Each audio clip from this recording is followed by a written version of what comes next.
Caros ouvintes e internautas, hoje, sexta-feira, 31 de dezembro de 2021. Estou aqui na Lagoa Feia para mostrar a você esse espelho d'água maravilhoso. Ainda mais alto em virtude das fortes chuvas que caíram em Formosa nos últimos dias.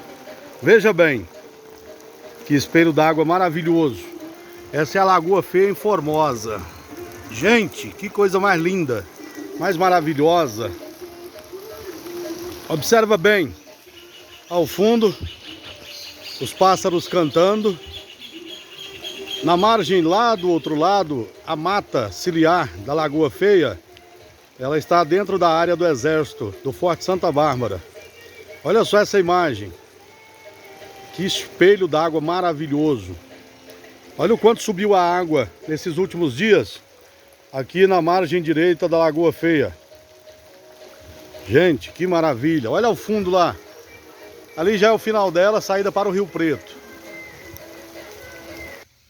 Continuamos a mostrar o lindo espelho d'água da Lagoa Feia em Formosa, que a água subiu muito nesses últimos dias, em virtude das fortes chuvas. Hoje é sexta-feira, dia 31 de dezembro de 2021. Veja bem, mesmo sendo uma manhã de muita chuva, aqui está a viatura do Corpo de Bombeiros, para caso necessário fazer algum socorro. Tem um barco, tem a viatura estacionada aqui, com os bombeiros também, fazendo o monitoramento da Lagoa Feia em Formosa. Olha só que coisa maravilhosa. Parabéns, Corpo de Bombeiros, por sempre prezar pela segurança do nosso povo, da nossa gente.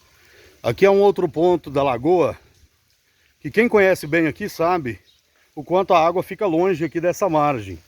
E agora ela já praticamente subiu aqui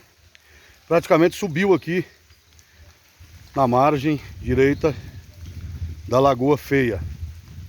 Olha só, pessoal, que coisa mais linda e maravilhosa. Essa árvore, por exemplo, ó, a chuva chegou nos seus galhos. A água da lagoa chegou nos galhos da árvore. Aqui do lado nós temos uma mina que foi cercada há algum tempo para a preservação ambiental. Teve um dia que nós passamos aqui, ela estava praticamente seca, mas veja agora que beleza, que maravilha, quanta verdinha. Olha a quantidade de água. É uma mina natural aqui de próximo, muito próximo aqui da Lagoa Feia, que ajuda a fornecer água para a manutenção do espelho d'água da Lagoa Feia. É ou não é uma maravilha? E agora a gente fecha o nosso vídeo. Curte aí, compartilha. Se inscreve aí no canal. Continue curtindo a gente com essa imagem especial, espetacular.